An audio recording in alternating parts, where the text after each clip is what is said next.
bugungi uchrashuvimiz maqsad mana shu tadbirkorlikni rivojlantirish. Masalan, o'sha prezidentimiz tadbirkorlikka ancha yengilliklar yaratib berdi. Shularga bizlar tomonidan, bank tomonidan, iqtisodiy tomondan qo'llab-quvvatlash. O'sha har bir tadbirkorlik qilish uchun albatta mablag'ga borib taqaladi. Shu mablag' masalalari bo'yicha yengil foiz past va uzoq muddatli kreditlar ajratish asosiy maqsad qilganmiz. Shulardan endi bizlarda hozir mahalla loyihasi doirasida kreditlarimiz bor. Bu kreditlarimiz 50 million so'mgacha ajratiladi. 5 million so'mgacha 5 yil muddatga 50 million so'mgacha ajratiladi. Bunda 2 yil imtiyozli davri bor. Imtiyozli davr degani shu 2 yilgacha faqat foizini o'zini to'lab boriladi. 2 yildan keyin asosiy qismidan asosiy tanasidan, ya'ni o'sha kredit summasining bir qismi va o'sha bir oylik foiz to'lovi qo'shib to'lana boshlaydi. Bundan tashqari, mana endi hali tadbirkorlikni endi boshlamoqchi bo'lganlar uchun biznesga ko'mak loyihasi dasturida 12 million so'mgacha kreditlarimiz ajratiladi. Bu kreditlarimiz 3 yil muddatga ajratiladi. Bundan tashqari, har bir mahallalarda oilaviy tadbirkorlik yo'nalishida yillik 18%dan tushlik mablag'lari ajratilib kelinmoqda. Tadbirkorlikning barcha turlariga ajratiladi. Faqat shu savdo yo'nalishlariga kreditlar ajratilmaydi. Kreditlar ajratiladi, faqat foiz samarador bo'ladi.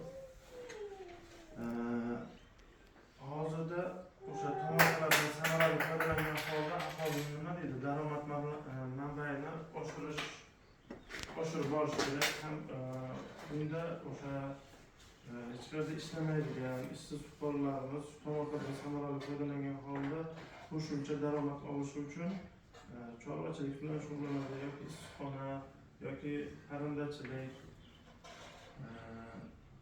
va boshqa yo'nalishlarda foydalanish uchun kredit mablag'larini ajratib kelmoqda.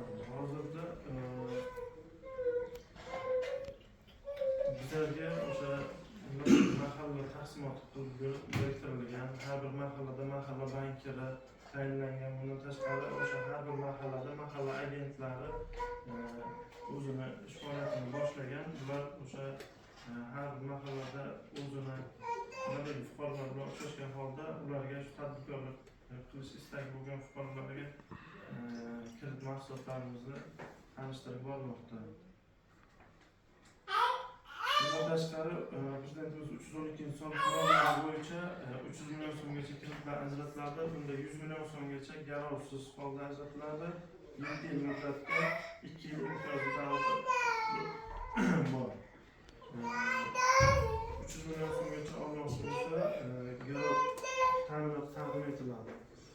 Garov ta'minoti uchun ko'chmasdan avtomashina boshqa narsa bo'lishi mumkin.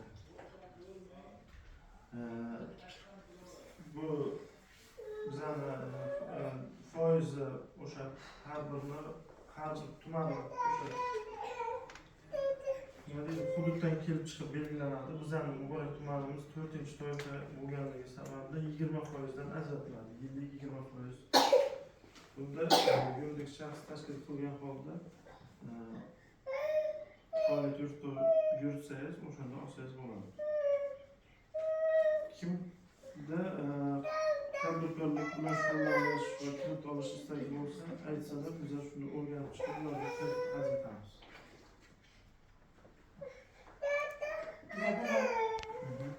Nimaga olmoqchi?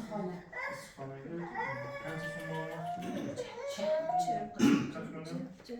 Mahalla loyihasi dasturida olsangiz bo'ladi. Bu sizga 5 yil muddatga ajratiladi. Yillik ayollarga, xotin-qizlarga 2% past imtiyoz berildi. Sizga o'sha mahalla loyihamiz 25% bo'lsa, sizga 23% dan qilib ajratiladi. Siz unga 2 yilgacha imtiyoz berasiz. Bunda faqat foizini to'lab borasiz. Qolgan 2 yildan so'ng asosiy davlat qismini va foizini to'lab borasiz. Buni sizga grafik beriladi. Şeker koyasız mahkum olsun. Olmaz. Hozir bana bilan shug'ullanishga sharoit bormi? Qaysi mahalladansiz? Do'stlik O'zi shug'ullanib kelamiz. Kelinni ham uyda bekor o'tirmasligi uchun qo'shimcha daromad uchun qilamiz.